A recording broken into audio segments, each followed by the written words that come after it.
Hey guys, what's going on? It's Matt, Trend of 943. In today's video, I have blog video number 24 here on the PRR Keystone. Alright, so since the last time you guys have seen a blog video from me, I've done a little bit of work. I've done some work on the engine service facility, and I'll go ahead and talk about that. But one thing I've been meaning to talk about for a while, and it's been quite a while now, is I've added some technology and some other cool things to the layout. So I'm going to go ahead and talk about that too in today's video. So here we go. Alright, so we're in the back near the engine service facility, and I really want to thank you guys for your feedback, because you guys' feedback is what basically made me do this here. You know, it's partly my decision, but I really rested basically in your guys' hands, and I really appreciate the feedback. It really helps me a lot. So, you guys told me to remove the transfer dock and to throw in this couple of engine stalls, so well, here you go. And so what I can do now is when this whole thing is all said and done, I'll have 5 engine stalls, and then I can do 3 ABAs and some modern diesels. I can do some steam and some diesels. I can do 9 diesels, period, if I didn't want to do the ABAs, which I probably more than likely will keep the ABAs on the track, only because that's the main reason why I made this, is to get these off the wall and on the track semi-permanently, which is kind of nice.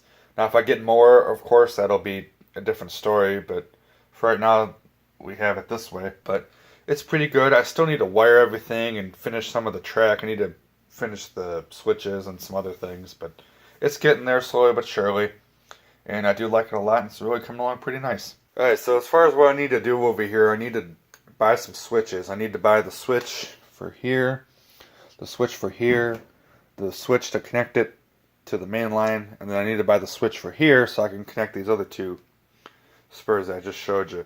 Because what I can't do, is I don't have the room to do it, unfortunately, is connect this whole engine yard to one set of switches. I can't do it. I don't have the room to do it. If I had a little bit thinner track, because this fast track, the downside with it is it's really wide, and it becomes a little bit of a problem because I just don't have the room, particularly in this one curve right over here. Like, I can't do this. There's just not enough room. So I'm going to have to build it off this curve here. But that's okay. So, but that'll be the next thing I do. I'll go ahead and buy these switches up. They're a little expensive, but I'll, do them in due time, Like everything in this hobby, this hobby ain't cheap, but that's just how you go. So, alright, we'll move on now. Alright, so next up, I just wanted to show you guys this and kind of give you guys a sneak peek of what's eventually going to be over here. So what I'm going to do with this engine service facility is I'm going to kind of make it tailored for anything, really. I'm going to make it for steam, diesel, modern, you name it, it's going to be there. So what I'm going to do is in this front section that you're looking at now, this I'm going to have kind of like a modern facility with like the concrete refueling pads and all that. That'll be pretty cool.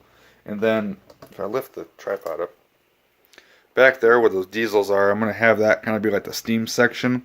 I'm going to have like a water tower and probably an engine house. So it's going to be really pretty cool once it's all done. And that way it'll kind of be made for anything. I can put whatever I want pretty much wherever I want. So it's going to be awesome once it's all done. Of course, I'm going to have a whole bunch of signals and all of that, but that'll come in due time as well. But so far so good. I like it a whole lot. Alright, so next up I'll show you guys some technology I incorporated into the layout here. So I went ahead and did a few things. The first of which was I got this. This right here, if you guys don't know what this is an Amazon Alexa. And it's really pretty interesting and really quite cool. And what I did with it was I went ahead and wired in some smart plugs that you can buy for this thing.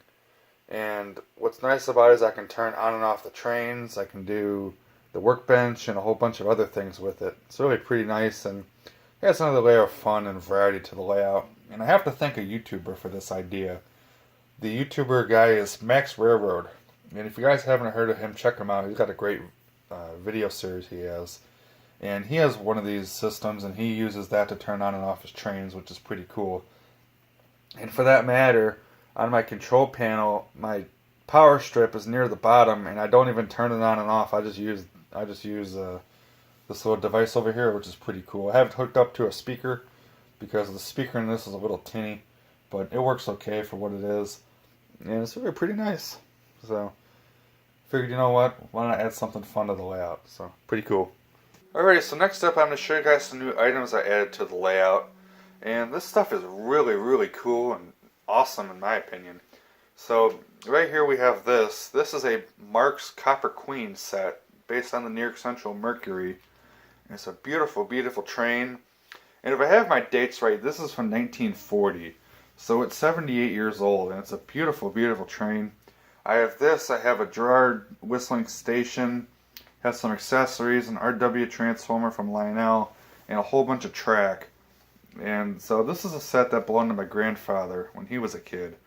And it's a beautiful train, and I'm really happy to see that it's finally out of its box and back to life. Now, it does not run. I do need to get it serviced, and the cars, only one of the cars has a light in it, so it does need some work, but as far as like exterior, it's pretty good for being, 78 years old. It's got some scratches here and there, but you know what? I don't care. It's not really that big a deal. The engine is missing a handrail on the one side. It needs a new headlight, but after that it's okay. But minor things like that I'm not going to worry about. But it's just nice to have this set out of the box. Unfortunately, I do not have the original box, which is too bad, but that's okay. I also do have some accessories, like I said, so I'll go ahead and show you those in a minute.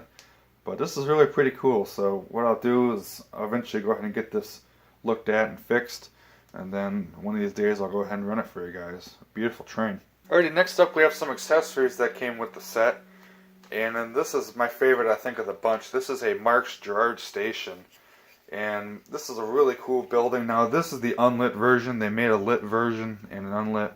This is the unlit version, and I believe they all came with the whistle, and this one does have the whistle. And it works, which is awesome. And it also came with the accessory button. So I'll definitely go ahead and use this. So this is going to be really cool once I get it all wired up and all that. Like I said, I tested it last night. It worked great. Now, in typical Mark's characteristics, which is something I did not know, this is my first time playing with anything Mark's. So I had no idea. Stuff is kind of foreign to me. But I guess that it has a kind of a burning smell. I'd imagine that's ozone. I know the old motors made the smell of ozone, and it has some sparks coming off the motor, so I don't know if the sparks are the way it's supposed to be or not, but I don't know. So I'll probably have all this stuff checked out just to make sure it's all okay and all that.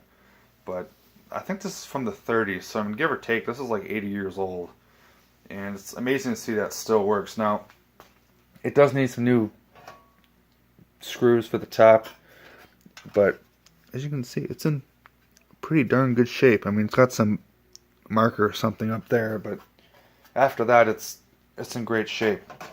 So I'll definitely go ahead and use this on the layout, and it's going to be awesome. Really, really cool. Alright, so I got some other smaller accessories. So I have this little telephone pole, and then I also have two of these little uncouple here signs. So these are pretty cool. So I'm going to put one by the engine yard, and then I'm going to put another one by where I have the subway tracks, so that way, uncouple here. That way if you have any cut of cars, why not? But it's pretty cool. So that's really neat. And then I also have some other accessories, which I'll go ahead and dig out real quick. Alrighty, so then next up we have some accessories over here. We have the Main Street street light, which is pretty cool. And then we also have the railroad crossing, and I forget the part numbers on these things. I think the railroad crossing is 423 or something like that. I forget. Like I said, I'm not too up on these things quite yet. And then we have the revolving beacon right here, which is pretty cool. Now this, it doesn't have the beacon part of things, so I will need to find a replacement or something like that. But it is pretty cool that these are in here. Now the beacon does have its box, although the box is in pretty sad shape. So I'll try to repair it, but just to have it. But it doesn't really do much of the value or anything like that. But it's still really cool, and all this stuff, like I said, does probably need some work. The accessories need new bulbs and things, but for what they are, it's pretty cool. So it's awesome to see that this stuff is still going, which is really cool. Alright, so the final piece in this set was this RW transformer that I got, and this is made by Lionel, and it's a really nice transformer, and it works really well. It's a little noisy, so if I turn it on here, you can hear it has a little bit of a hum to it, but I guess that's normal. Now, my grandpa, he had a ZW, and it had this kind of hum, and he took it to a store and got it fixed, and it doesn't have the hum anymore, so I'll probably take it in and see if they can look at it. But I mean, if this is normal, that's fine. It doesn't bother me that much. But I figured, you know what, why not use it somewhere? Is either going to use it on the layout or use it here. And I figured, why not use it here? So that way I can run conventional trains, and I still need to get a TIU for the workbench, so that way I can run my DCS equipped items in testing mode. But that way I can use this for pretty much anything, which is really nice. So it's pretty cool. I like it a whole lot. Now I also did get a whole bunch of track with the set. So as you guys can see, there's all the track. And I don't think I'm going to use the track, only because it is kind of beat up and rusty. So I think I'll just leave it here. I may use it for like display or something, but try to clean it up. But I don't think I'm going to use it. But it's at least there, nice to have it there. So that's pretty good. So I think that's all I have for you guys for this blog video. So the next video you guys see, I'll go ahead and buy those switches up and do that. I'll probably wire in the station, and who knows, maybe I'll have the Copper Queen restored and I can run it for you. You never know. So, but hope you guys enjoyed this blog video. I know it's something kind of different, but figured, you know what, you got to add some new content in here every now and then. So there you go. So alrighty guys, take care. We'll see you around. Bye bye. Hey guys, what's going on? It's Matt, Turnover943. Just want to thank you guys for watching this video. I just put up blog video number 24. And more importantly, I just recently passed 1,000 subscribers on my YouTube channel. And I really want to thank each and every one of you guys for subscribing and watching my videos and really giving me feedback and showing me what you like, what you don't like. Because you know what? This channel, it's a learning experience for me. I've never done one of these before. And really, I have my own kind of ideas that I like to throw out, but mainly I leave it up to you guys, and your feedback, your views, your comments and everything, they really mean a whole lot to me. And I really just want to thank every one of you guys for subscribing and keeping up with my videos. So thanks very much for this continued support, everyone, and we'll see you next time. Take care. Bye-bye.